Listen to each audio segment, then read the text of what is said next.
It's time for Tiger Talk on the Tiger Sports Network.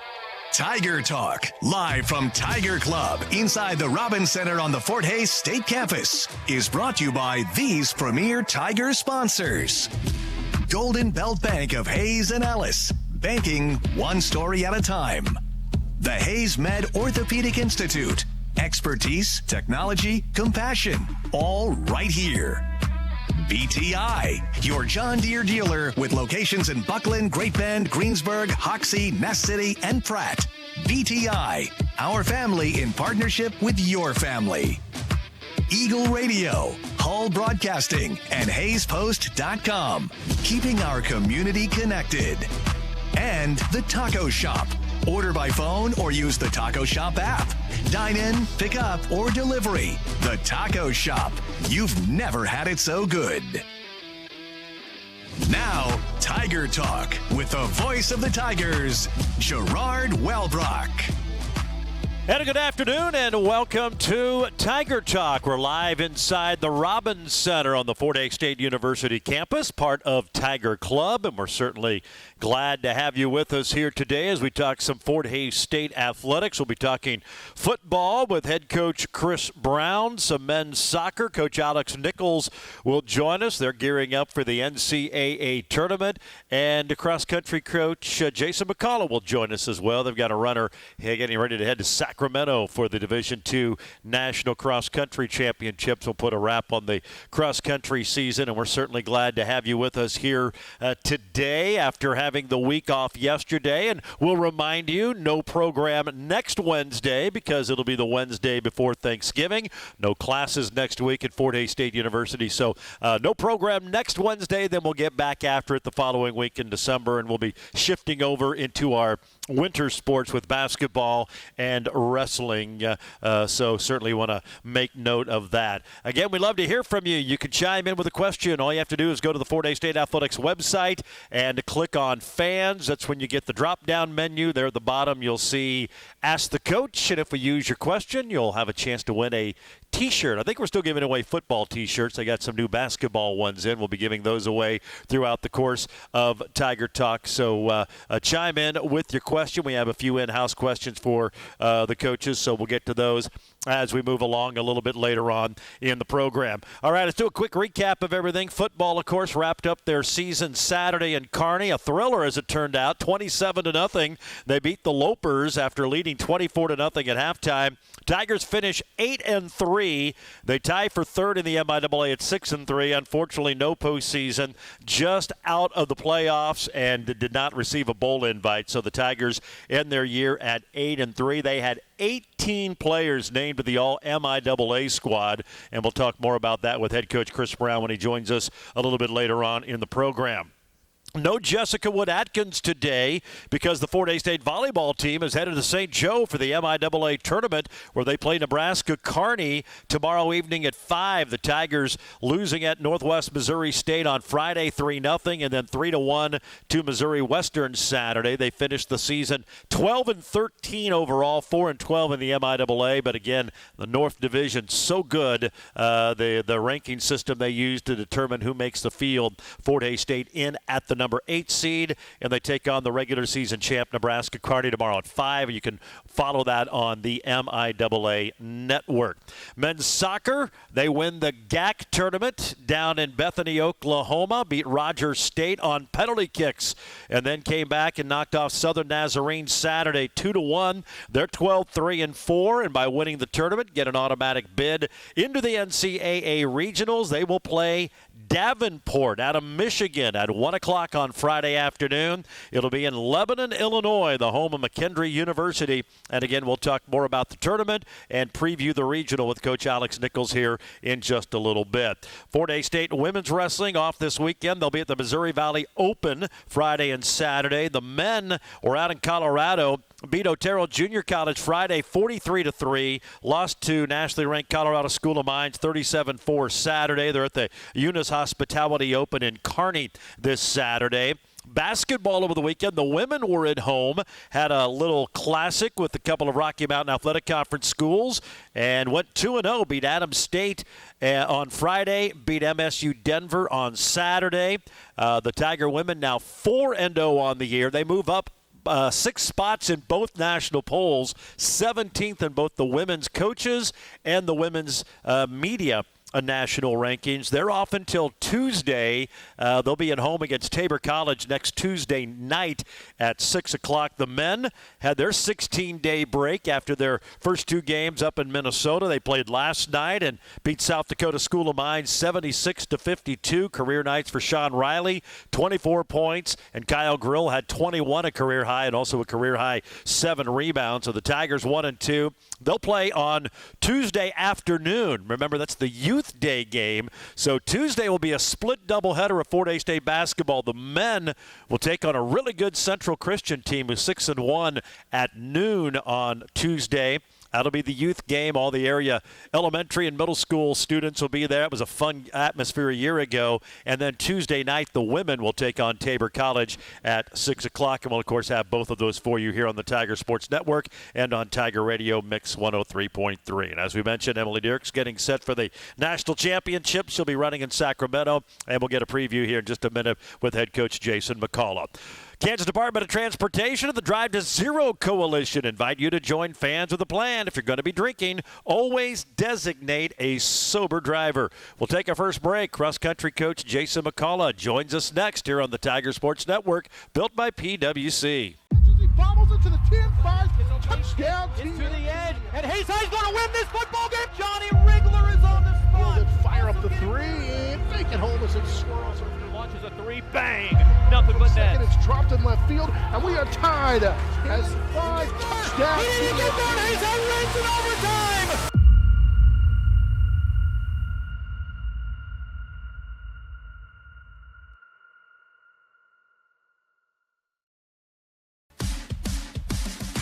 Tigers at the 5, trying to get the first points of the game. Now Watts goes in motion left, comes back right. It's going to be a keeper by Heefner. He's going to waltz it right up the middle and into the end zone. Touchdown, Fort Hays State. 5-yard touchdown run by quarterback Caleb Heefner. That is his 5th rushing touchdown of the season.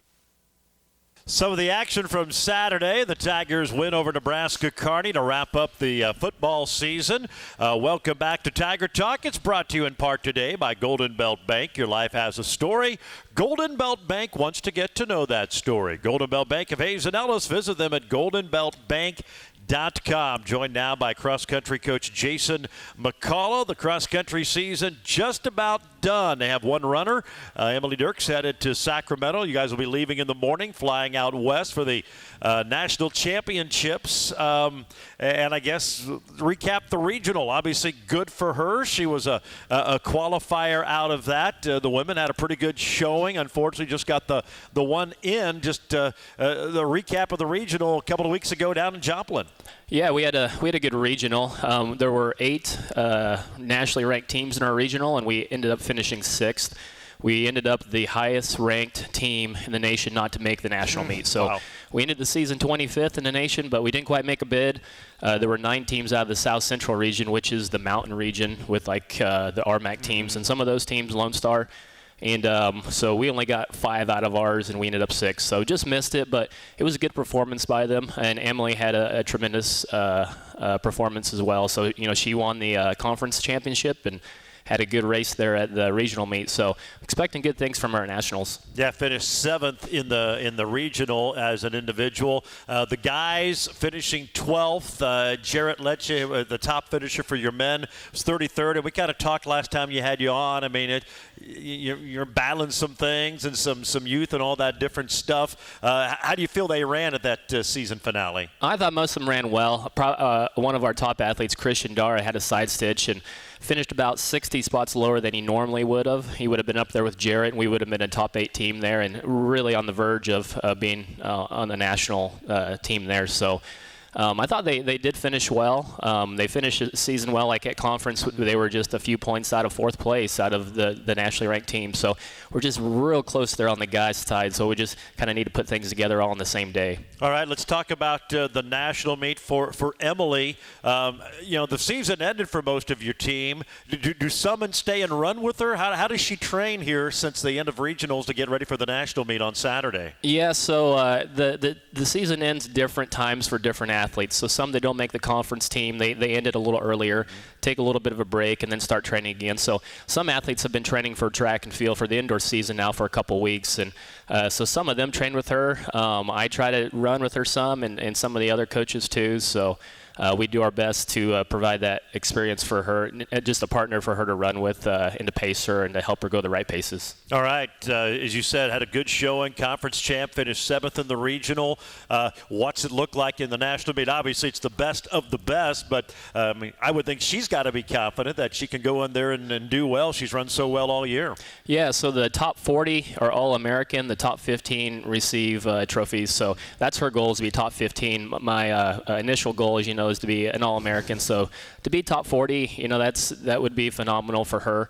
That's kind of what we're shooting for right now. So, and I think she can do it. Our region is a real good one, and she was close to being among those top couples. So, I don't really think she had her best race at regionals. She didn't quite run as well as she did at the conference meet. So, if she does have a great race, she could be in that top 15, but definitely top 40 is what we're shooting for. Arcade Creek Cross Country course, a 6K in Sacramento. What do you know about the race facility on Saturday? So we raced there. Our men qualified in 2019, and we raced that course, and it's completely flat. And it's on a golf course, and so it's a good course. I think it's made for Emily. I think she's more of a track runner anyway, and so a flat course probably does well for her. So I think it should be a good one. The weather should be decent. I think it's supposed to rain, about 100% chance of rain for Thursday and Friday, and so it could be a little bit muddy. But I think she's ready for that type of course. So do the runners get to go out and see it much before how does that work in cross country? Like in some sports, okay, you get to go to the field, you get to practice or do whatever, maybe play a practice round in golf. How's that work in cross country? Yeah, so usually the day before at the national meet, we get to view it on Thursday and or Friday. There's times we can view it. So only time you can is if the weather's too bad or if it's too muddy. Those golfers get kind of mad if you tear up the course. So I totally understand that. But so our plan is to, depending on what time we get there, we'll try to check it out on Thursday and maybe get on Friday if we want to. You mentioned indoor season. That's going to be cranking up here pretty soon. Just maybe give us a bit of a quick preview of that, what you're expecting from some of your top performers this season. Yeah, so it's never ending for track and cross country. So cross country gets over. We got Thanksgiving break here, and then our first meet is December 7th at Washburn. And then the following week at Nebraska Kearney. So, the athletes have been training all fall in track and field.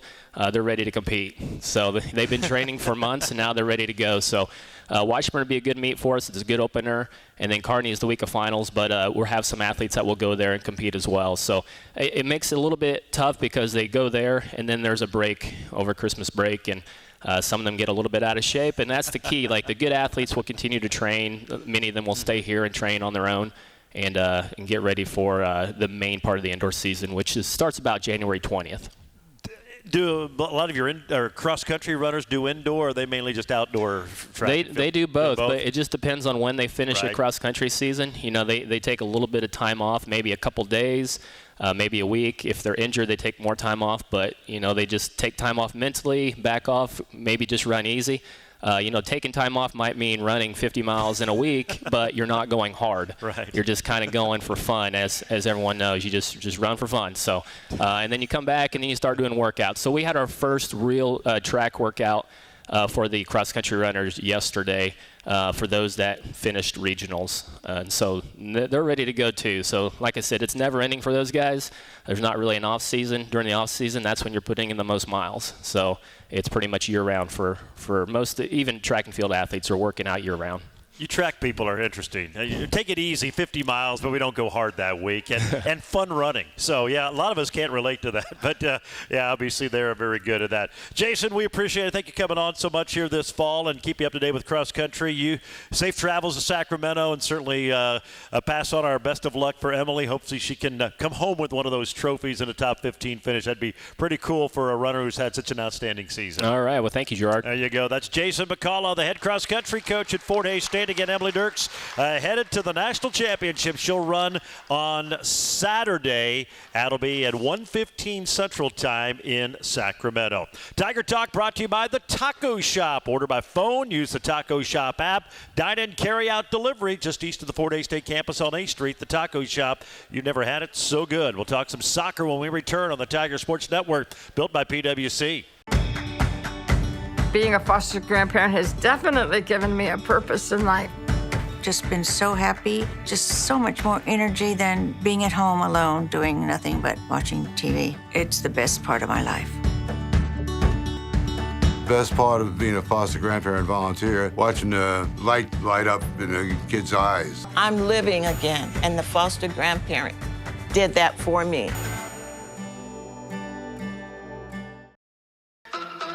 Cormany, the tight end, in motion, left to right. Heber to throw, looking downfield, and it's going to be halted by Jaden Horace. Touchdown, Fort Hays State, right up the sideline. He kept the feet in, and the Tigers have a 2-touchdown lead with 12:47 to go in the second. Yeah, more of the action from Saturday. Great first half by the Tigers. They jumped out to that 24-0 lead. They hold on to beat the Lopers to wrap up the season. We'll talk with head coach Chris Brown here a little bit later on in the program. Tiger Talk brought to you by the HaysMed Orthopedic Institute, the most comprehensive orthopedic care in Western Kansas. Let the experts at HaysMed Orthopedic help you move freely. Learn more at haysmed.com/orthopedics. Joined now by the head men's soccer coach at Fort Hays State, Alex Nichols. The Tigers gearing up for the national championships. And first off, congratulations. I think it was the 10th time in the program's 14 years Fort Hays State has qualified for the Nationals.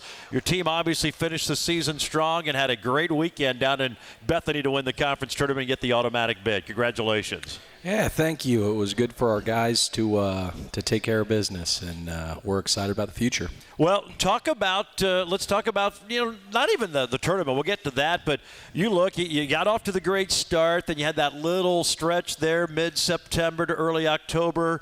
Things didn't quite go your way, but now you're on a 12-match stretch of non-losses.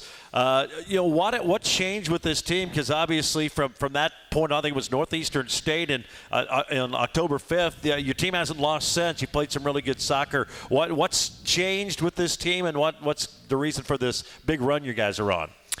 Yeah, I think eliminating the big mistakes and just guys getting to know each other has been pretty important for us. So the fact that so many were new, and guys are starting to kind of get their feel for each other, get their feel for the system, get their feel for everything.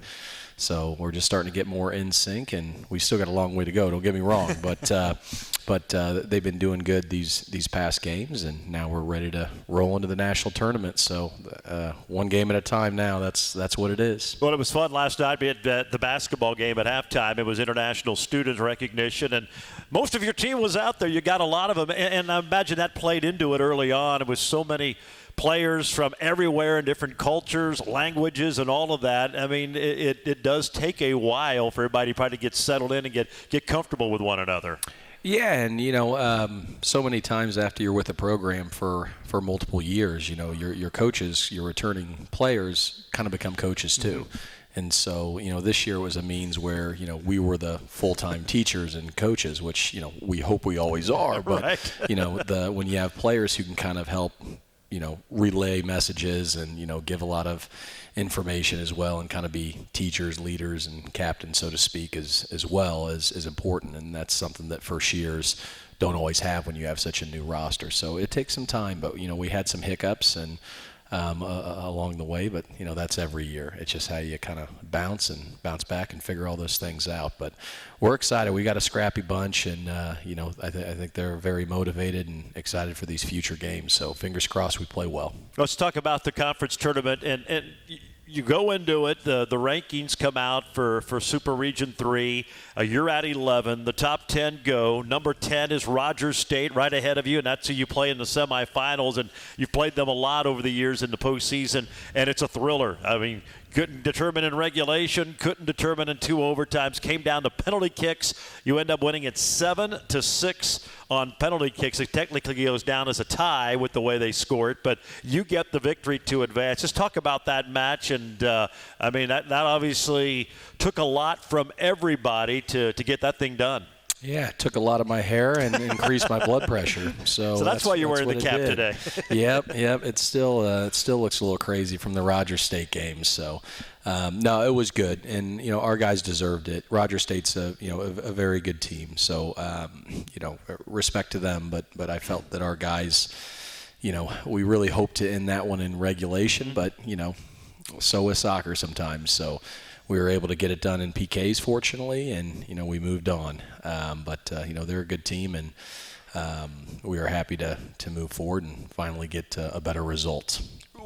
You come down to penalty kicks and you win it 7-6, so you edge them there. I mean, is there a strategy? I mean, obviously there's a strategy involved, but just take us through that. I guess both sides of it for your goalkeeper and then for you guys who you send out to attempt the penalty kicks. What's the strategy, or at least what was yours going into that one? Well, the first strategy is not to get to penalty kicks. Well, but obviously. My strategy was unsuccessful. So, what was Plan B? Plan B, we work a lot with keepers on what to do in those situations, but ultimately it's still a guess. It's an educated guess, but it's still a guess. So we work through those types of things, and Ben Dixon did well for us, making 2 big saves. So we were very happy for him.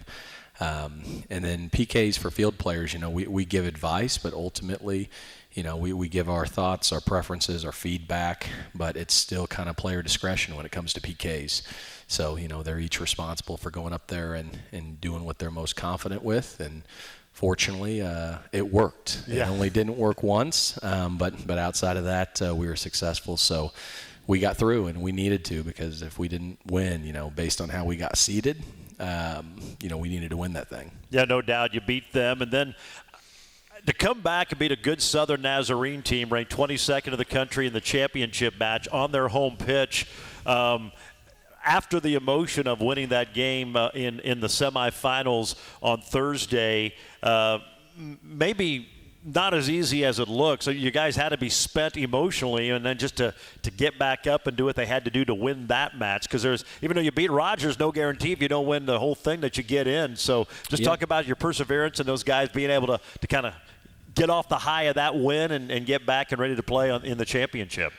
Yeah, I think all of us were kind of the mindset that if we didn't win the entire thing, we were going to get left out somehow, with how nationally, I think we're 15 or 16. Yeah. But with some of the other ranking system, it's kind of a silly point type of deal. And so, we learned a while ago, it's you leave something in somebody else's hands and it can get tricky. Sometimes it benefits, sometimes it doesn't. So, I think our guys all knew what we had to do and what we had to get done, and fortunately we did that. And when we played SNU here, we played very, very well, and I think we're unfortunate to tie that game 1-1. And so we had gone 0-1-1 against them, and it was time to get the result. If we can't get the result against them, we didn't belong to move forward. So our guys knew that, and they stepped up to the plate, and we finally got the proper result. Up 2-1, get the win the conference tournament, get the automatic slot to the NCAAs, the 10 seed in the region, and heading to Lebanon, Illinois, home of McKendree University. Davenport out of Michigan will be your opening round opponent. That'll be Friday afternoon at 1 o'clock. What do you know about Davenport, and what do you expect out of them and your team in this first round matchup? Well, we know a lot based on film. We were back in the office until about midnight last night, so I met a couple security folks who were coming to check in on us and wonder what nuts were still in the office doing stuff. And I just said that was me and my crew. But no, they're a good opponent. They're a very good opponent, and McKendree's a very good opponent. So whoever wins from us in Davenport ends up playing McKendree and playing McKendree on fresh legs. So I hope hope our guys are ready to roll. But, one game at a time. Davenport's a good team. Their record doesn't, they're better than what their record shows for sure. But they've had a good competitive schedule, and, they look like a team who's very organized and, can beat anybody. Their record would suggest that they can lose to anybody, as well, but, their record would suggest that they can beat anybody too. So they're a dangerous opponent, and, we need to come in even sharper than we were in the conference tournament, and, the cards will fall where they may, but good opponent there, good opponent with McKendree, so whoever comes out of us in Davenport has got our hands full with a undefeated McKendree team. So it'll be one, hopefully more than one opponent this weekend, but we got two good ones coming if we can get past the first one. Well, and I would think your guys have about as much confidence as you could have going into it with what they've done here down the stretch and to win the tournament. And it's always interesting you get in these national championships, how teams play. I mean, I would think your guys have to feel pretty loose. You're a low seed comparative in the region, and really got nothing to lose but go out there and play your best and see what happens. Yeah, well, we've been in single elimination mode as far as a mindset for over a week now, really more than that in some senses. So I think our guys will be ready to roll, and they're pretty excited. And but what matters is what happens on the field. So.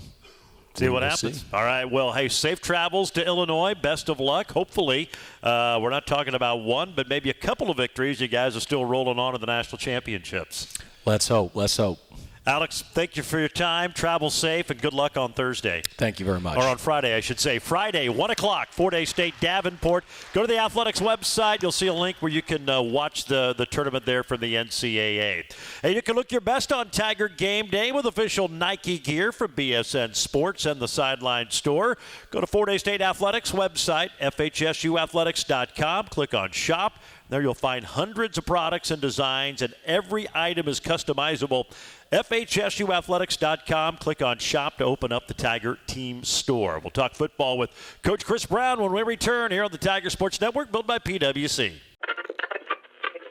That was another legend on 99 KZ Country. And yes, before that, we had a brand new artist. Your home for today's stars and the legends. We play real country.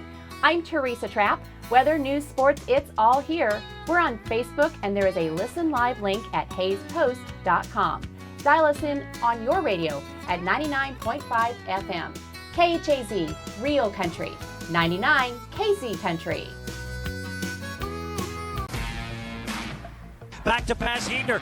Wheel route and a leaping, diving catch by Shane Watts. Touchdown, Fort Hays State. Shane Watts hauls in the touchdown catch, his fourth of the year. That is touchdown number 17 for Watts, and the Tigers lead 20-0. What a catch by the running back from DeSoto. Yeah, big play there by the Tigers. Had the big lead Saturday and then had to hold on to win it, but they do hold on to win it. Knock off the Lopers of Nebraska Kearney 27-20 to wrap up the year at 8-3. We're joined now by head football coach Chris Brown. And first off, congratulations on the win up in Kearney. Always nice to beat the Lopers. And really a great season, and it's kind of bittersweet. 8-3, it was a great year and kind of one of those seasons. Unfortunately, you look back at what could have been. You were so close to getting into the playoffs, and it would have been really fun to watch these guys in the playoffs, just the way they really for the last 5 or 6 games have been playing as well as anybody, I think, in the country, what they could have done. But sometimes that's the way it goes a little bit. But as it turns out, you close it out on a great note and nice win. Got a little closer than I know you probably like, but you still, bottom line, got the win up in Kearney on Saturday. Yeah, I'm really proud of this group of young men. The 23 seniors that we had have been a special part of this program, and they kind of been through some of the ups and downs as well of, having a 5-6 season to a 3-8, and all of a sudden they build a program into a 7-4 and to this year to an 8-3. So that just tells you a lot about these seniors on this team and what they brought to it. I mean, a special group. God truly blessed me with these young men and what they did, and with a great coaching staff as well to get us to where we are now. So hopefully we're not done. We had a little team meeting on Monday and announced that not the playoffs, no bowl game, and you can see a lot of hearts were broken, in that meeting as well, and you can see a lot of angry young men, in our underclassmen that want to do better. But I'm proud of this senior class, and I'm proud of this team for what they accomplished this year. And I couldn't ask for anything better, but God truly bless us this year. Yeah, no doubt, and they've been a special group. And we could spend the next 2 hours talking about the inequities of the Division II postseason system, yes, and not just football. I mean, basketball's fought the same thing. We're not going to go there. I think a lot of folks know how completely messed up it is, and unfortunately, we'll go a little bit there, I guess. You're in a great conference, and you kind of get penalized for being in a great conference, and then you're in the best region in the nation, and I don't think there's any argument there. Just look at the last 3 or so years' national championship pictures and the scores. You kind of get penalized, and I know you, by scheduling Angelo State, you tried to do those things to alleviate that, but it comes down in the region the way it is, and in the MIAA, you almost can't afford to lose more than 2 games to have a chance, and that wouldn't have been a guarantee this year. No, it wouldn't have. I mean, you basically had 2 losses, or 1 really is the only way to probably get into our region with the amount of good teams that are in this region as well, especially in our conference. I think there's 4 or 5 teams in our conference that got into the playoffs would make a pretty good run. But then you still got, Grand Valley, and you still got Ferris State and Harding and, Ouachita Baptist. Those are all very good teams. So our region is really, really tough. And you kind of look at some other regions that had some 8-3 teams, and the winner of the Lone Star Conference is in the playoffs, and we beat Angelo State. So it's hard to swallow sometimes, but I mean, it is what it is right now. That's why next year is good for us, because we are going to another region, and that's why we scheduled Angelo, who's very tough. I mean, they won their conference, and we also scheduled Colorado State Pueblo, who won their conference as well. So we're going to have 2 tough matchups, to begin the season next year. But that's going to help us with the region if we can win those ball games. Yeah, Pueblo got the bye, in fact, in Super Region 4, and Angelo gets a home game. Let's talk about the game a little bit. We talked going in. Kearney up front, really, really good, and their defense very opportunistic. And other than the freak interception, which on that, they ruled that he didn't have possession of the ball because it looked like he was down when the ball popped out on Kearney, who looked like he made a tremendous catch. Outside of that play, you didn't turn it over to them, and I thought you handled that size up front and that defense pretty well. We did. I thought our offense, both sides of the ball, and especially everything was clicking in that first half. Our offense was really rolling. Our defense was playing really, really well. Got some turnovers as well, and I thought our special teams did a good job. Carson making that field goal right before the half, and turned out to be huge. I thought we were on a roll and get things going. Then we came out in the second half and just kind of fell apart a little bit. I think the 2 penalties, during their first drive really helped them score that first touchdown, and then we go to punt and we get it blocked, and they score off of that, which is just one guy missed his block. Guy got slipped underneath him and got to the block point, and they score off of that. So it kind of makes things happen. Then the next thing you know, the next series we throw the interception. And but yeah, he didn't have possession yet. I watched it on the film 100 times just to kind of see. But yeah, he was kind of still bobbling and popped up, and he actually did intercept the ball. But yeah, they made it a battle in the second half. But that's kind of how Kearney was all year long. They kind of got controlled pretty well in the first half, but in the second half they always came out and came back and won some ball games or made games really, really close. Yeah, they were in about every game they lost this year, so it just shows you it's a fine line in this conference of having a great year, a good year, an average year, and a bad year. A lot of times injuries and not winning close games is the factor. I want to ask you about Shane Watts. We do it every week, and he was first-team all-purpose back, 175 yards against a defense that was giving up less than 100 per game on the ground, and really that drive to get the field goal to put you up 7, he kind of took that thing over for you guys. He's just tough. He's smart, and he got more patient as the year went on, and our offensive line really started clicking as well. But the kid saw things really well, and he's just a competitor.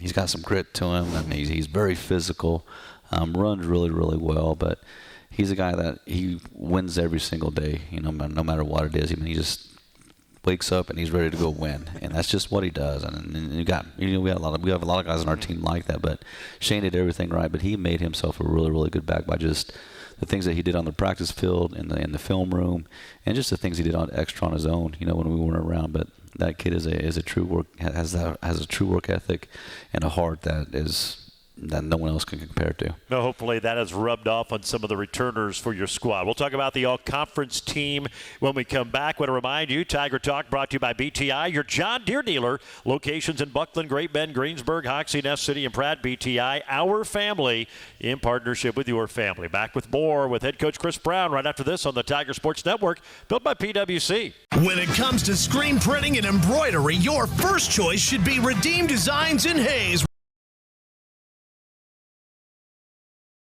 Turn it up with Redeem Designs, where it's not just about the products, it's about the partnership. At Redeem Designs, you're part of the process. They work closely with you to ensure your vision comes to life. So turn up your 2024-25 season with Redeem Designs. Jones takes the shotgun snap, dropping back to pass, being chased by Miles Menges, pivots, runs up the middle, throws it to the end zone. It is going to be incomplete. The Tigers bat it away, and Fort Hays State survives in Kearney. After leading 24-0 at halftime, they hold on to win it today, 27-20.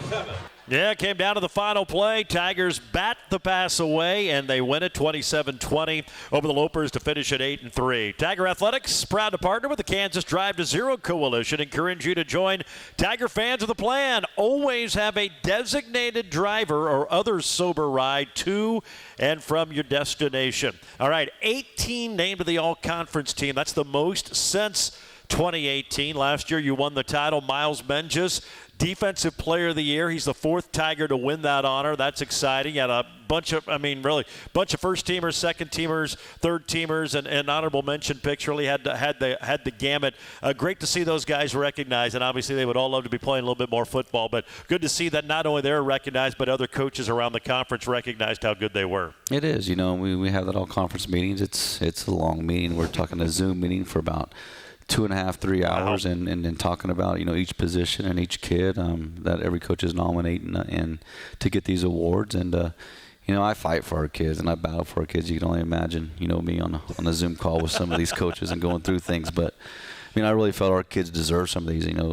Offensively and defensively. When your defense only gives up 16.9 points per game, that's tough to do. Mm-hmm. And our kids did it, so I feel like we should have a lot of those guys on the first team. Miles Menges definitely deserved to be, Defensive Player of the Year just because of the things he's done the last 4 years. I think he's a 4-time, all-conference kid, and I tried to get it to him last year, and he ended up being second team, which surprised me. But he played linebacker, he played defensive end, he probably played defensive back for us too because he had 10 pass breakups and an interception. So pass breakups. He's just a tremendous player, and he deserved that honor. And it was good to see Mikhail, get first team because he had a really good season. I think JJ, if he would have played all season long and not missed the 3 games, he would have been a first teamer as well. But it was good for Mason to get it because I do think he is one of the best safeties in the conference. I thought Benny should have been up there, in that range too, because he did have a really good year. And it was good to see Josh Shaw finally get that recognition as an offensive lineman. And Watts, first team, all-purpose back, but he's also a second team running back, which he probably deserved both of them. But Cottrell was pretty good too from UCO. So it was good to see that many kids get that. It's well-deserved honors. Every one of those kids worked their tails off to get those honors, and some of those guys are going to be back. So some of their honorable mention or third team, second team, hopefully they become first team, second team guys next year. We did have an in-house question about kicking because both Parker Janke is a kickoff specialist and Carson Arndt got some recognition as your place kicker and punter with Parker. What's the prospects for kicking because you lose 2 pretty good ones? We have 2 kids kind of in the back end of Mel. I can't say his last name. You probably can say it, but what's his last name? I'm not even going to go there. Or something like that. Yeah. So I need to pronounce it. I just call him I haven't had to worry about it this year, so I haven't practiced. This is what I call him. He's really good. He's young. He learned a lot from Carson. He learned a lot from Parker and those guys. And he's got a really, really strong leg, so I'm excited about him. And then we have Zane Hall, who's, came in as a junior college transfer. We redshirted him this year just because of Janke, and he has a really strong leg as well. So we're still pretty good there, but I'm going to go find 2 more guys just to kind of compete for those positions and make those guys work a little bit harder. All right, sounds good. And we talked about we're running out of time here, but lose a lot of seniors, but feel there's a pretty good group very talented of youngsters ready to move in. The next wave just need to get a little bit of experience early on next year. That's it. That's why we have spring, and that's why get them strong in the weight room and just coach them up and teach them and get them ready. That's what we have to do. All right, Chris. Well, hey, we appreciate you being on there each and every Wednesday. Great season, 8-3. 6 since you've been the head coach. There had been 6 prior in the history of 4 Days football. Great job this year, and hopefully next year we can find a way to make those playoffs. No, Gerard, none of that happens without the players and my coaches. I'm blessed to have those guys, and thank you for all that you guys do throughout the season. All right, there you go. Head coach Chris Brown. That'll wrap it up for Tiger Talk. We'll see you back here in 2 weeks. Tiger Talk, live from Tiger Club inside the Robins Center on the Fort Hays State Campus.